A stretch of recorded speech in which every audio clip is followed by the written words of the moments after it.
Hi, this is my final video on Women of Worth. I want to say thank you very much for selecting me to be part of the Feature Friday today, where I have connected with some fabulous women, got to speak about my business and really connect and share stories. So in my final video, I'm going to be answering some questions that were posed in the group. Got a little box here. Question 1. Get it open. What's a good marketing strategy?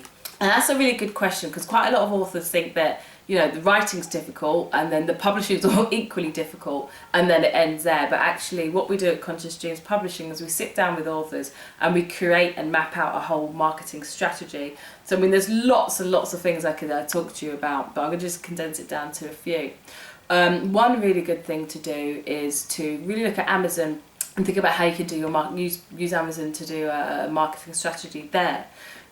If you purchase my top package, which is called The Complete Journey, you actually get a document, and in that document you get 77 links to organisations, contact forms and emails that connect with different blogs, different websites that will feature your free Kindle promotion. Now, if you're not sure what a free Kindle promotion is, if you go onto Amazon, or if you uploaded your Kindle version of your book onto Amazon, there'll be two options. You can select for your book to be free, or you can select for your book to be at a discount price, for example 99 pence or 99 cents. So, and you can select what days you want this to happen and how many days you want. So for example, if you want to set your book for free, you have up to 5 days to set that for. One really good strategy to use, and this is what I did with Mr. Wrong, is I had my book launch on the 18th of September 2014 and I officially published my book on the 20th of September. So what I did, I created postcards, I created lots of posters, I did a marketing campaign on Twitter and all the social media platforms, I blogged about it, and I made sure that that date was sort of stuck in people's minds. And I, at least 4 days beforehand, I said, okay, so Mr. Wrong officially is published on the 20th of September and it's going to be 99p, but only for 1 day. Now I'm going to let you into a little secret. Part of the marketing strategy, again with the top package, is I'll give you a document called The Inside Tips to Becoming an Amazon Bestseller.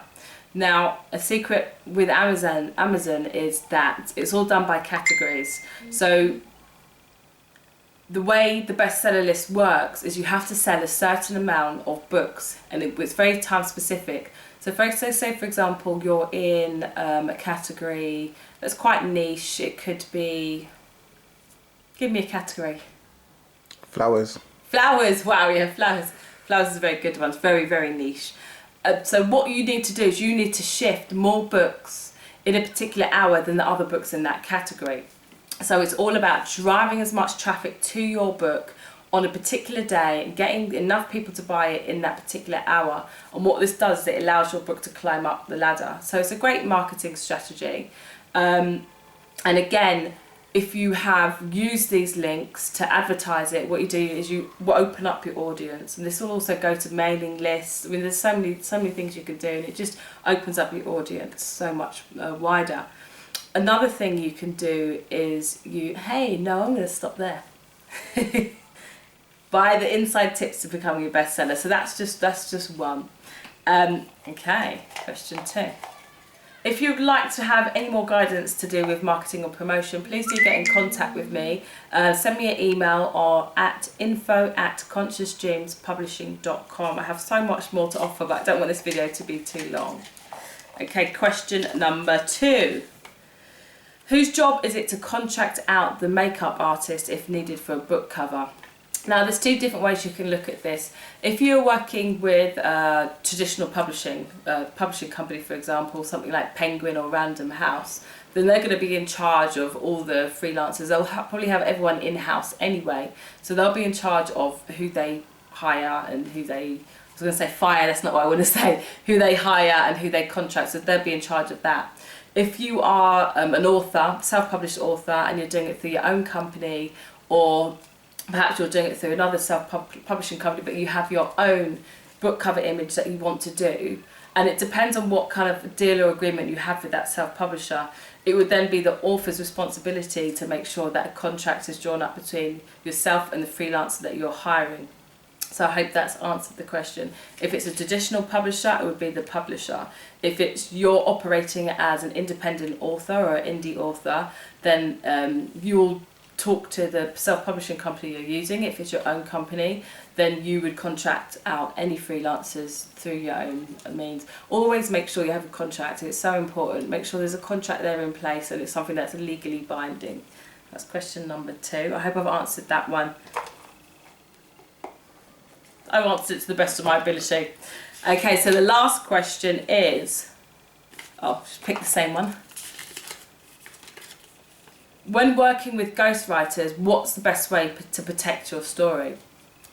What I would advise to any author when you're dealing with editors, you're dealing with publishing companies, make sure you have self-publishing companies, make sure that you have an NDA. So if I work with any authors, just to make sure that they feel secure and they understand that the copyright completely belongs to them, is I'll say, hey, here's an NDA, let me sign that first before anything happens with your manuscript. What is an NDA? NDA stands for a non-disclosure agreement. And what this is, it's a legally binding contract that says, I've read your manuscript, and I won't share it with anyone else, nor will I duplicate it. I understand that the rights belong to you as the author, and I have no right to replicate it in any way. So this is a great way to make authors feel secure in regards to their work. Now, in terms of working with a ghostwriter, first thing I would say is make sure that a contract has been signed between yourself and the ghostwriter, but make sure that that contract, again, is legally binding and they've hired a lawyer to obviously write the contract up. Read the small print. Make sure that there's no wording in there that could be potentially harmful to your copyright. Check that the contract specifically states that you own the rights upon payment, and also make sure that there is a clear and definitive payment agreement that you both understand and have a mutual understanding of. Thank you very much for your questions. If you have any other questions, please do inbox me or contact me at info@consciousdreamspublishing.com. I'm offering free 30-minute book consultations where I'm happy to answer any questions. I'm happy to give you tips in regards to your book, help you to brainstorm a strategy and discuss whereabouts you are with your book and how you might want to move forward. I've been Daniella Blechner and I've enjoyed answering your questions and really enjoyed working and connecting with you ladies. Please do stay connected. Check out my website, which is www.consciousdreamspublishing. If you're interested in any of the work that I do and if it resonates with you, if you feel you have a strong, powerful story that you want to share and maybe you're not sure about how to get that out, please do just friend me up, send me a message, let me know who you are, and I'll be happy to connect and talk with you. Thank you very much.